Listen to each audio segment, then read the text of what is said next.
Hi అండి, నేను ఈ టాపిక్ ఒకటి చెప్తాను. అదేంటి అంటే ప్రెగ్నెన్సీ ఉమెన్ కి కొంతమందిలో మనం కాన్స్టిపేషన్ మలబద్ధకం చూస్తాం. అది ఎందుకు వస్తుంది ప్రెగ్నెన్సీలో అని చెప్పేసి చాలా మంది అడుగుతూ ఉంటారు.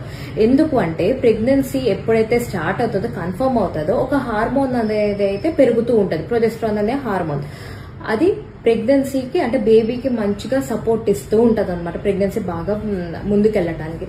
సో ఈ ప్రెగ్నెన్సీలో వచ్చే హార్మోన్ కారణంగా ఈ కాన్స్టిపేషన్ ఈ ఎఫెక్ట్ ఎక్కువ ఉంటది అనమాట యూజువల్లీ చూసుకుంటే. ఇంకొకటి ఏంటంటే ఫస్ట్ 3 months లో వామిటింగ్స్ ఎక్కువ అవుతున్నాయి, తినబుద్ధి కావట్లేదు అని వాటర్ ఎక్కువ తాగరు, ఫుడ్ కూడా సరిగ్గా తీసుకోరు. సో ఆబ్వియస్లీ డైట్ సరిగ్గా తీసుకోకపోతే మోషన్ కూడా ఫ్రీగా ఉండదు.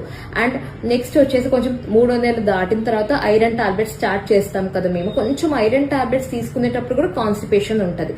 సో ఇవి ఎలా ప్రివెంట్ చేయొచ్చు అంటే కొంచెం intake, water intake like almost 2 to 3 liters per day, fresh fruits, fibre ఉన్న ఫుడ్ ఎక్కువ తీసుకోవటము, అండ్ సలాడ్స్, వెజిటేబుల్స్ ఎక్కువ తీసుకోవటము, ఇవి ట్రై చేయాలి. అండ్ నెక్స్ట్ వచ్చేసి ఒకవేళ మీకు 2 to 3 days కన్నా ఎక్కువ డిలే అవుతుంది మోషన్ రావడానికి, కొంచెం బ్లోటింగ్ అంటే కడుపు ఉబ్బరంగా అనిపిస్తుంది, లేకపోతే వెళ్ళేటప్పుడు ఎక్కడైతే మోషన్ పాస్ చేస్తారో ఆ ప్లేస్ లో పెయిన్ కానీ, లేకపోతే కొంచెం బ్లీడింగ్ అవుతుందా, లేకపోతే ఏమైనా చాలా మంది ఏం చెప్తారు చిన్న మాంసం ముక్క వచ్చినట్టు అనిపిస్తుంది మేడం, అంటే పైల్స్ అంటాం కదా, హిమరాయిడ్స్ అట్లా ఏమైనా అనిపిస్తుంది అంటే ఇమీడియట్లీ డాక్టర్ దగ్గరికి వెళ్ళి చూయించుకోండి.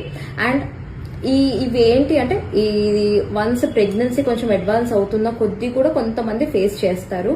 బట్ డోంట్ వరీ, మీ డాక్టర్ని కన్సల్ట్ అవ్వండి, చూయించుకోండి, యూ విల్ బీ ఫైన్.